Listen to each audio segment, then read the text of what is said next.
آج کا سبق ہے ہمارا سورۃ الفلق۔ کون سی سورت ہے یہ؟ مکیہ کے مدنیہ؟ مکیہ۔ مکیہ کا مطلب یہ سورت مکہ مکرمہ کے اندر نازل ہوئی ہے۔ ٹھیک ہے، دیکھیے سورۃ الفلق مکیہ۔ سورۃ الفلق مکیہ۔ اعوذ باللہ من الشیطان الرجیم۔ اعوذ باللہ من الشیطان الرجیم۔ بسم اللہ الرحمن الرحیم۔ بسم اللہ الرحمن الرحیم۔ قل اعوذ برب الفلق۔ قل اعوذ برب الفلق۔ دیکھو اس سے پہلے سورۃ الناس میں آپ کو بتایا گیا تھا کہ اعوذ میں واو مدہ ہوگا اور اس کو ایک الف کے برابر کھینچ کر پڑھیں گے، تو یہاں بھی دیکھو وہی واو مدہ ہے، تو اس کو بھی کتنا کھینچیں گے؟ ایک الف کے برابر اس کو بھی کھینچ کر پڑھیں گے، جیسے اعوذ۔ اور اسی طرح زال کے اوپر پیش ہے تو پیش کو ادا کرنے میں ہونٹ گول ہوتے ہیں، تو ایسے پڑھیں گے اعوذ۔ اعوذ پڑھیں گے تو غلط ہو جائے گا، کیسے پڑھیں گے؟ اعوذ۔ ٹھیک ہے، ہمیشہ کہیں بھی پیش آئے تو اس کے ادا کرنے میں ہونٹ گول ہوتے ہیں، جیسے اعوذ باللہ من الشیطان الرجیم پڑھتے ہو تو وہاں بھی اعوذ باللہ من الشیطان الرجیم اگر ہم نے پڑھ دیا تو وہ غلط ہو جائے گا۔ صحیح تبھی ہوگا جب ہمارے پڑھتے وقت ہونٹ گول ہو جائے، جیسے اعوذ۔ ٹھیک ہے، یہاں بھی دیکھیے قل اعوذ برب الفلق۔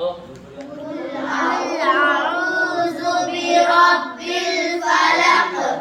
فلق میں قاف کی آواز آنی چاہیے، فلق۔ فلق۔ فلق میں دیکھو قاف ہے اور قاف پر وقف کی وجہ سے جزم آ گیا، نہیں؟